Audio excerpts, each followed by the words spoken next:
Kaya't simulan na natin ang detalyado at tunay na talakayan tungkol sa mga pagbabago ngayong Agosto. Hindi lang simpleng paglabas ng TA. Pensyon ang dapat ninyong abangan. May mga pagbabagong siguradong magdudulot ng ginhawa sa maraming pensyonado habang papalapit ang petsa ng paglalabas ng benepisyo. Mas maraming detalye ang unting lumalabas. At kung kayo ay umaasa sa inyong pensyon buwan-buwan, ito ang update na hindi nyo pwedeng palampasin. Alam natin na hindi biro ang tumanda sa panahong mataas ang bilihin, limitado ang kita at kulang ang suporta. Kaya naman bawat sentimo ng SS pension ay napakahalaga. Ngayon, may mga bagong mekanismo ang na ipinatutupad upang masigurong mas mabilis, mas maayos at mas batas ang proseso ng pension release. Hindi lang ito tungkol sa petsa ng paglabas. Isway Brace Solimi Tabago guidelines sa pag-adjust ng pension, mga dagdag na benepisyo at mga paalala sa tamang pag-claim para makaiwas sa delay o pagkakamali, kasama rin sa mga napag-usapan ng mga opisyal ng ayang, posibilidad ng karagdagang, ayuda para sa mga low-income pensioners, at mas pinaigting na digital assistance para sa mga hindi makalabas ng bahay. May update din sa ilang payment channels. Maar nang makuha ng direkta sa mga bagong partner banks at Remittance centers ang inyong benepisyo nang hindi na kailangan ng mahabang pila. Ang tanong ngayon, paano mo masisigurong ikaw ay kwalipikado sa mga pagbabagong ito?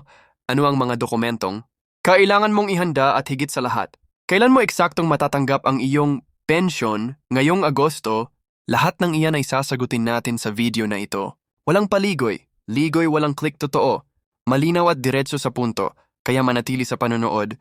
Dahil ang bawat segundo ay mahalaga, lalo na kung pension, muna ang pinag-uusapan, abang ngayong Agosto para sa lahat ng pensioners, marami sa inyo ang nagtatanong. Totoo ba tong pagbabago? Paano makikinabang?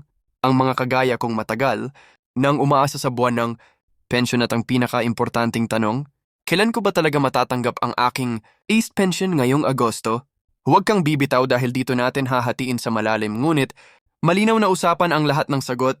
Ngayong buwan ng Agosto, napakaraming pensioners ang naghihintay ng balita mula sa theft at hindi kayo nagkakamali sa pag-abang. Ang Social Security System ng Pilipinas ay patuloy na nagsasagawa ng mga reforma para maiparamdam sa bawat senior citizen ang malasakit na nararapat sa kanila. Isa sa mga pangunahing dahilan kung bakit may pagbabagong nagaganap ay ang feedback ng mismong mga miyembro. Mga kagaya ninyo na araw-araw ay humaharap sa realidad ng taas presyo, kakulangan ng kita at limitadong serbisyo. Kaya naman ngayong buwan ng Agosto, hindi lang basta pag-release ng pensyon ang aasahan, may mga update na apekto sa proseso sa halaga at maging sa sistema ng pag-claim. Unang-una na rito ang pagpapatupad ng tinatawag na digital verification process. Kung kayo ay mayroong EVC account, baka napansin ninyo na may bagong feature sa inyong online portal. Ito ay bahagi ng pagsusumikap ng SS na iwasan ang delay sa pagproseso ng pensyon at matiyak na walang anomalya o maling claim na nangyayari. Para sa mga hindi tech-savvy o walang internet sa bahay, huwag mag-alala. Patuloy pa rin ang manual verification sa mga branches, ngunit hinihikayat na ang mga pensioners na magkaroon ng digital access kung maaari. Ang layunin ng prosesong ito ay hindi para pahirapan kayo kundi para mapabilis at maging transparent.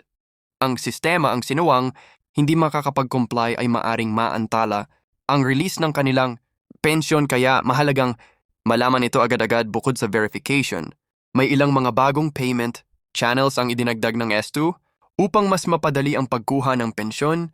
Kung dati ay limitado lamang sa piling bangko, ngayon ay may dagdag na partner, remittance, centers at e-wallet, mga platforms na maaaring gamitin para sa mga pensioners na nasa probinsya o malalayong lugar. Malaking tulong ito dahil hindi na kailangang bumiyahe pa sa lungsod para lang makuha ang benepisyo. Isipin mo, makakaupo ka lang sa bahay at makukuha mo ang pension mo direkta sa iyong digital wallet. Ganyan na ang direksyon na gustong tahakin ng bagong sistema.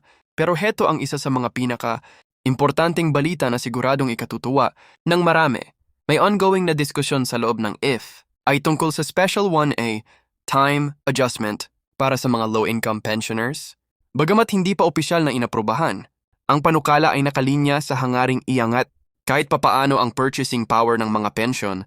Alam naman natin na ang buwan ng pensyon ng maraming miyembro ay hindi sapat.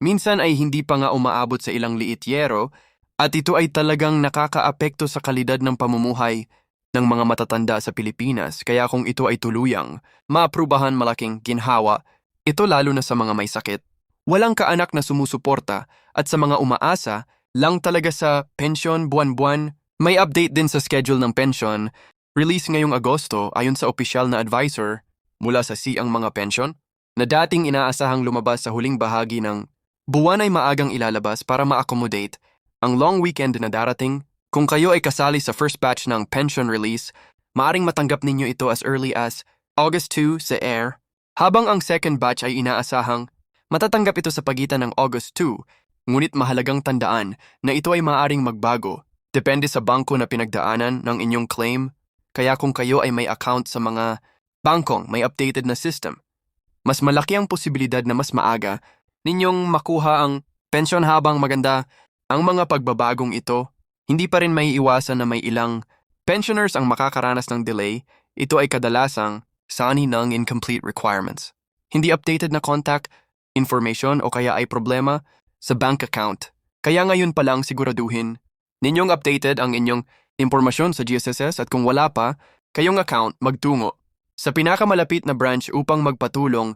Mas mainam ng maagapan kaysa maghintay ng ilang linggo dahil lamang sa maliit na error sa system. Isa pang mahalagang paalala ay ang tungkol sa mga survivor, pensioners at mga nag-aalaga ng dependent children. Ayon sa bagong patakaran, may ilang adjustment sa validation ng mga kwalipikadong dependent, at ito ay dapat i-update taon-taon upang manatili ang benepisyo.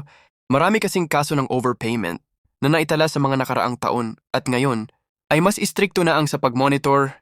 Hindi ito para pabigatin ang loob ng mga benepisyaryo, kundi para matiyak na tama ang paglalaan ng pondo sa mga tunay na nangangailangan.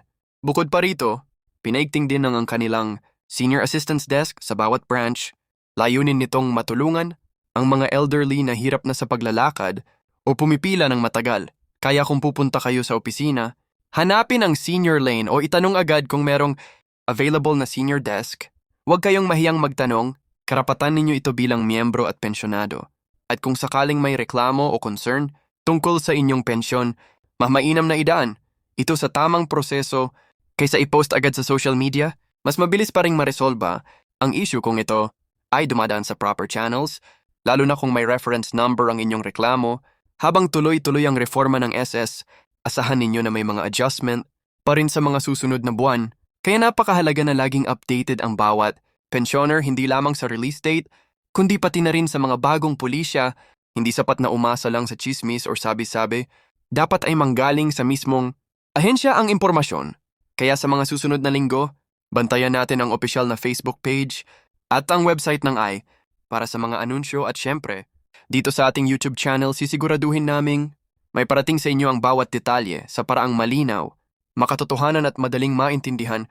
Ngayong Agosto ang hangarin ng SS ay hindi lang maglabas ng pensyon, kundi ipadama sa bawat at miyembro na sila ay mahalaga, pinapakinggan at pinoprotektahan. Kaya kung ikaw ay pensyado o may magulang o lolo't lola na umaasa sa SS, siguraduhin mong mapanood ang buong video na ito at maipasa rin ang impormasyon sa iba, dahil sa panahon ngayon ang tamang kaalaman ay isa sa pinakamakapangyarihang paraan para mapanatili ang dignidad at ginhawa sa pagtanda.